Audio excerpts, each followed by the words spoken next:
The most powerful engine Konami has created for Yu-Gi-Oh! In recent memory. The Brave, or when translated over to English, Adventurer Package. If you've paid attention to recent major event results like World Championship regional qualifiers or the latest remote YCS, you may have noticed something in a lot of deck names. Brave Prankits, Brave Phantom Knights, Brave Dragon Link, Brave Eldritch, Brave Tenyi. It seems like almost every top tier deck has that same word come up again and again. Today I want to discuss these powerful cards, their implication on the metagame, some problems with them, but also some more positive thoughts on them. If you enjoy this type of Yu-Gi-Oh content, be sure to subscribe to the Solemn Yu-Gi-Oh channel. I upload essentially daily and I really appreciate all the support. Beyond that, if you want to buy any Yu-Gi-Oh cards or product for your decks, be sure to use my TCG player link in the description. The Adventurer archetype is named this way because it is based on the Adventurer token. The initial Japanese translations were Brave token, and this is why you see the words used interchangeably. But for all intents and purposes, Brave and Adventurer are the same thing. These cards were initially introduced in the deck build pack Grand Creators. As mentioned earlier, a lot of the cards rely on the Adventurer token, which you can summon with Rite of Aramesir. After this, the various monsters in this archetype can special summon themselves and have a myriad of powerful effects as long as the token is on the field. There are also equip spells to be equipped to the token and field spells which then give the archetype even more protection and pros. While perhaps initially designed to be an archetype or a deck on its own, competitive players soon realized that you can simply take the most impactful cards from this archetype and start splashing them into literally every deck. This is what players refer to as the Brave Engine. 3 Water Enchantress, 3 Rite of Aramesir, 1 Fateful Adventure, and 1 Wandering Griffin Rider. A lot of players play the Draco back equip spell on top of that, but some choose not to. This package essentially allows you to set up an Omni Negate before even making any plays. Water Enchantress can be banished from the hand or grave to grab Rite. Rite specials the token and places Fateful on the field. Fateful searches for the Griffin.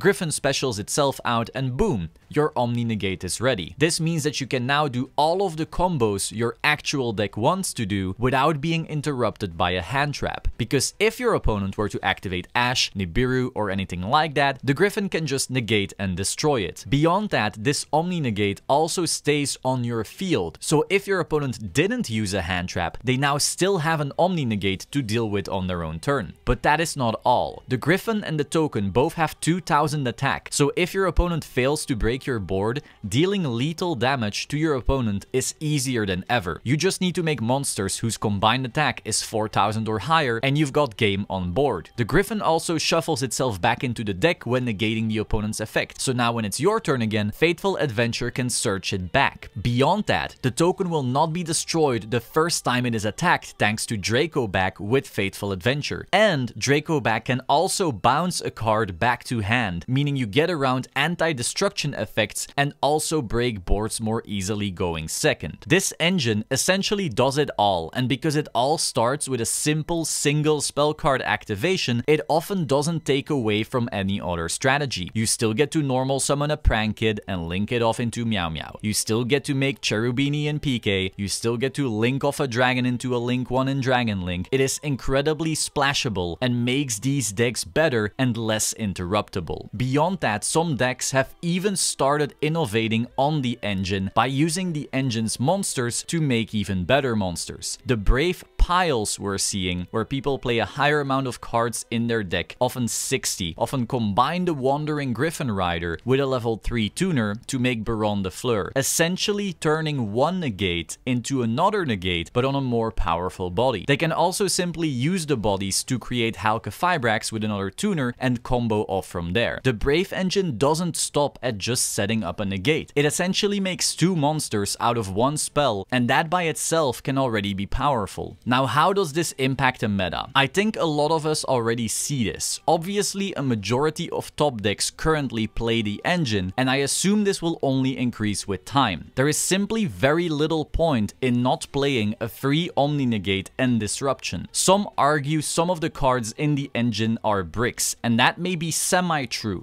but it seems most competitive players are choosing the added power over the slight consistency loss. This can especially be seen in the growth in deck size. More and more competitive decks are having 43, 45, 50 and even 60 cards compared to the usual 40 and 41 we're used to. This dilutes the amount of bricks many players choose to run into an ocean of starters and extenders that, for all intents and purposes, will get your combo going regardless of how good they are. Beyond the high play rate of this engine, we have also seen a counter movement. The best decks are now running very high counts of hand traps because drawing one single hand trap isn't enough. The Griffin will simply eat the first one. Brave piles can be seen running 12 to 15 hand traps. Dragon Link can be seen running a similar amount. Prankits also runs a high count. The deck might as well be a few Prankits monsters, the Brave engine, a few prank spells, and the rest is hand traps. Decks seem to get better the more hand traps they can play on top of their own Brave engine without becoming too bricky. This is also why Halka Fibrax decks are getting even better. A lot of the best hand traps are tuners, which together with the Brave engine can get your combo going even when you didn't open a godly hand. So what does the future look like? I believe almost every deck will play this engine. The only decks that don't are decks that desperately need the effect of their normal summoned monster or simply are incompatible with it. Fluanderies comes to mind. Other decks, however, will all splash this,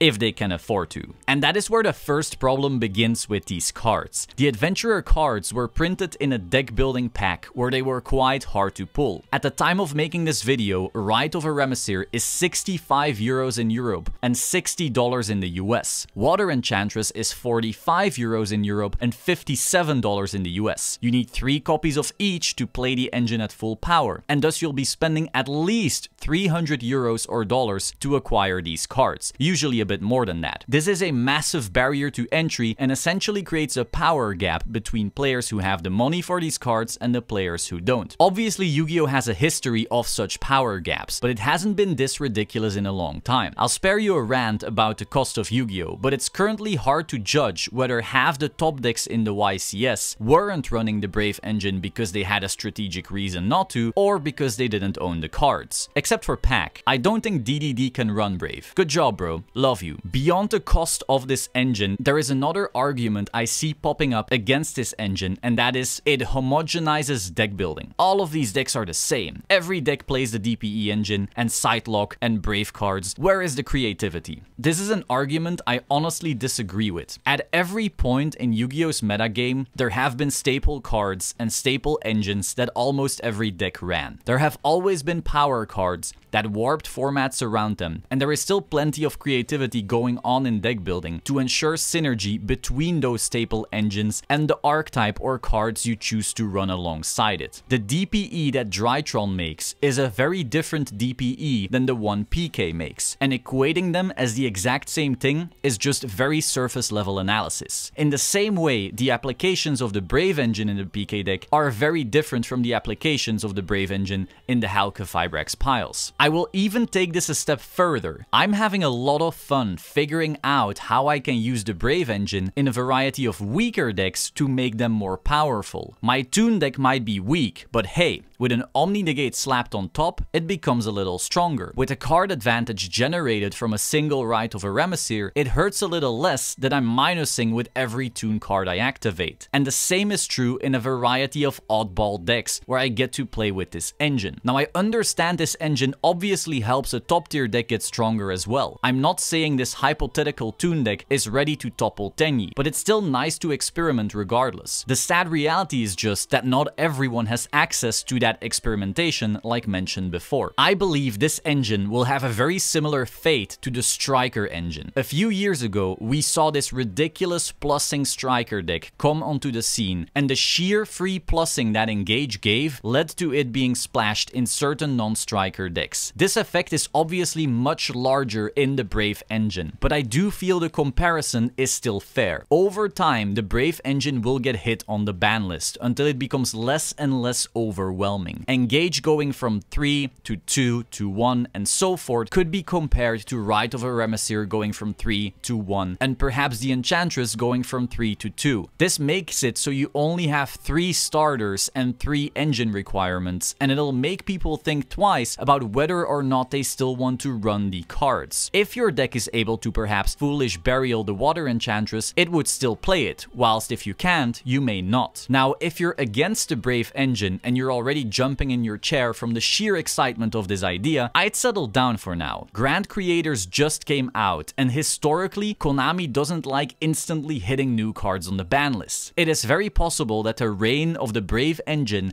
will be here to stay for quite a while. If anything, they may receive the slightest slap on the wrist, but I don't expect Griffin to get banned on the coming ban list at all, like many seem to hope. As with all powerful cards, eventually Konami will reprint these, but it's likely that their meta impact will already have diminished by that time. In conclusion, I don't see the Brave engine as a hard negative or a hard positive. I'm having fun with the cards and there's a lot of little avenues to experiment with them. They do currently warp the format around them, but that is nothing new in Yu-Gi-Oh! I'm honestly really excited to see what else they will do with this engine. It's entirely possible that they end up getting hit in some way, but then end up receiving support that makes them more of a deck on its own. I'm also excited to see what competitive players will end up doing with this engine. 3 weeks ago, no one was talking about the crazy potential of these pile decks, and who knows what the creative players will figure out from here. Once again, my primary gripe with them is the lack of access to the cards rather than the cards themselves. Thanks for watching, and if you enjoyed this discussion, you might also enjoy this one where I go over my current thoughts on Master Duel and the Yu-Gi-Oh! TCG as a whole. Be sure to subscribe.